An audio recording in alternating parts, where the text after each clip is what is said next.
नमस्कार, मी प्रतिभा शेलार, महालक्ष्मी आधार फाउंडेशनची संस्थापिका. माझ्या संस्थेला अनेक पुरुषांची तक्रारी येत असतात की काही विकृत मानसिकतेच्या महिला की पुरुषांना ब्लॅकमेल करतात, मनी ट्रॅपिंग करतात, तसेच खोटे विनयभंग बलात्कार दाखल करतात, तसेच त्यांना धमक्या देत असतात.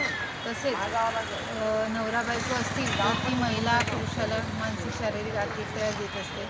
अशा अनुषंगाने मी गेल्या वर्षी मुख्यमंत्री एकनाथ शिंदे साहेब तत्कालीन होते, तेव्हा मी त्यांना पत्र दिलं होतं की असे पीडित पुरुषांसाठी पुरुष आयोग स्थापन करावं.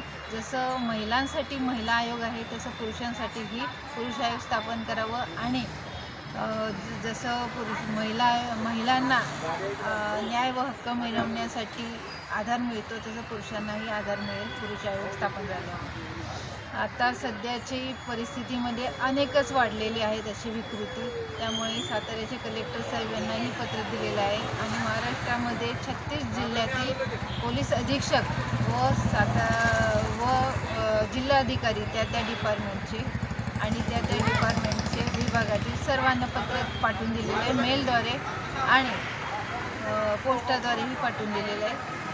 तर लवकरात लवकर पुरुष आयोग स्थापन करावं आणि पुरुषांना न्याय हक्क मिळण्यासाठी आधार मिळावा.